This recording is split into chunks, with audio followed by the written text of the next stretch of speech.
right, y'all, we are coming back here. It's been a while since we've been up to Mount Pleasant with our special guest, Ma Kittle over here.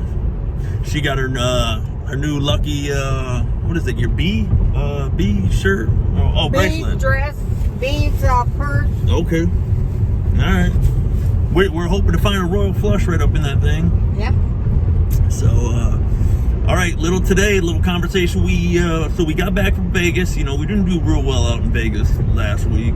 A couple weeks ago now already, I guess. But, you know, we did have a good time. Spent some good time with some good friends. So that's always a bonus, right? Ma, you haven't been gambling in a while. No, I waited for you. All right. Then probably, what, 3 weeks? Yeah, I tell you what, I've been kind of worried about not seeing Mike's name. I see Lisa and all the other friends, but I haven't seen Mike's name. Is he okay? Well, Mike, let us know you're all right. Send us a little message or something. Let us know everything's good. Yeah, I'm anxious to play. Okay. Yep. All right, ready to go. Anything you want to add in? Royal flush? Okay. I do want to add something.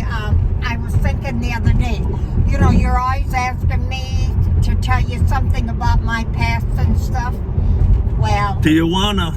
yes, but I got to thinking, you're the one that's got the good news. Because when I managed the bowling alley bar, you practically grew up in it. And you talked to all the customers, you took their pictures. You have a lot to say about the customers. Those stories are stale. We want some juice. Bring us the juice, Ma. So, mine is too old. It's way back in the 1960s. but you got to remember, the demographics on this channel is from the ages of about 36 to 37 all the way up to 80. So the demographics reach all the way. There's more mature poker players, video poker players, than there are younger. Oh, okay, yes. So go ahead and spill the beans. So let's just walk you into it, Ma. All right, how long did you stay in Tijuana for? Oh, the night. That was it. Oh, that's it? Yeah. I didn't even know that. I thought you were down there like a week or something. Oh, goodness. I probably wouldn't have been able to get out if I'd been You'd have been stuck in there. And you met a guy down there. I met a guy. Okay, I went to visit my dad. Okay. And I took this elderly lady with me because she wanted to visit her son, but she didn't drive. Okay. Well, I was upset, so I left. I didn't visit my dad. But anyway, I met this guy at the gas station, and he was real nice. So what made him nice? He had a shirt on? Yeah, and he was polite and everything. And so about the second time I went back, we communicated, and he said, well, would I like to drive around like Hollywood Boulevard and stuff? So when you say communicated, like by text message, like cell phone? Mouth.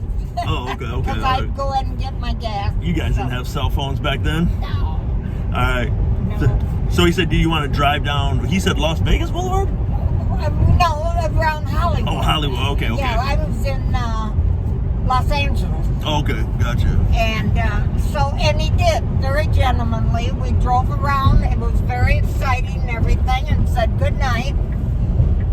Well, then the next night, that's when I decided I was going to not see my dad anymore, and I went and got a motel. Okay. And I went in the gas station, and he asked, well, did I want to go someplace else? And sure, he was a gentleman. Well, he took me to Tijuana, which is fine because I didn't know nothing. Mm-hmm. Gotta remember, I'm young. How old do you think you were? About 26, 27. Okay, all right. And as we went in, it was beautiful. They had these, all these people selling things. Beautiful pictures, leather purses.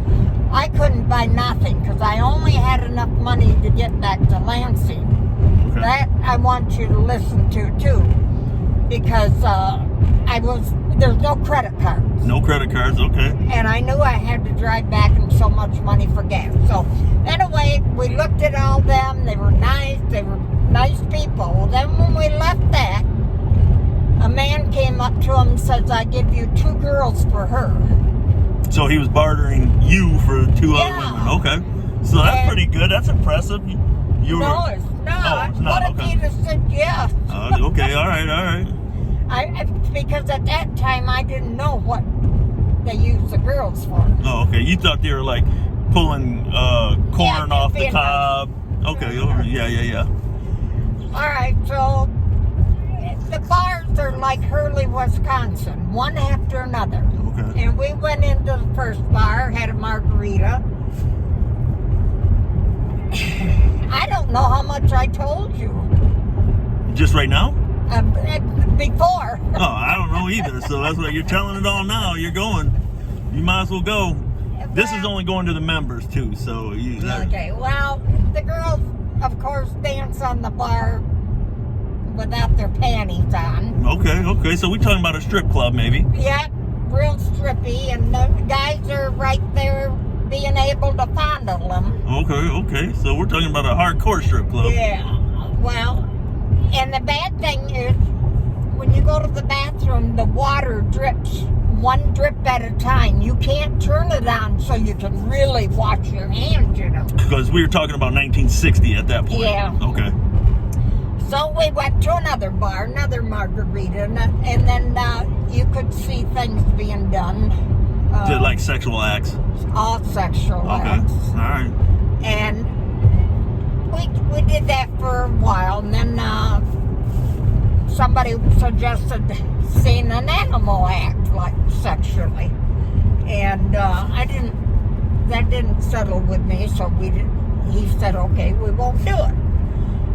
Well, we just margarita ourselves to death and end up in a motel room in Tijuana. Okay. And then when we was ready to leave, I just remember him saying, grab the back blanket and let's go. And we went, but he didn't pay. And we drove out of there like crazy. Like, now that I look back, he must have done it all the time. Okay. But we left without paying. For the hotel? Yeah. Okay. And so my story is, I could have disappeared easily. Mm-hmm. I could have been murdered. Mm-hmm. I mean, he could have stole all my money. All that $42 to get back to Lansing. Yeah, well, back then. But that's what it was. That was all your money. But I suffered for 2 days in the motel of being sick on margaritas. Ooh. That's all you guys were drinking was margaritas? Yes. Jeez. Yes. So say that wasn't too exciting. Everybody knows about that now. Well, yeah, they don't know about it, but you also cut out. You kept it, G-rated. There's what you got in your mind. There's a lot more that was happening. Well, yeah, but I can't. Yeah. Yeah, well, you can't disclose it. You can imagine. You can just imagine it. Then it happened. Maybe it don't today, but it did back then. It's happening. So let me ask you this: so they were like, so the guy you was with, he wanted to mess around with the animals? Well, he asked if I wanted to go and see it. Oh, okay. See, they have a special show, just like on the bar. That's crazy. I mean, you can watch the guys do what they want to do with the women. And you can watch the women do what they want to do with the men. Okay. So he wanted to know if I wanted to see the animals and human beings. That's crazy. And I guess I was too naive then, but now I see that stuff does go on. Yeah. Well, so, and then when you shot back, you never saw him again after, drop off and... I was sick for a couple of days, then it was time to pick the lady up and come back. All right, well, Tijuana at its finest. From Tijuana to Bigkat's kitchen. All right, we're going to play some hardcore poker, y'all. See you guys. If you enjoy it, subscribe, give the video a thumbs up, and we will give you some more on the next one. You got anything else to say, Ma? Any other stories you wanna? I think that's enough for today. That's enough for today, guys. We're gonna shoot this out to the members.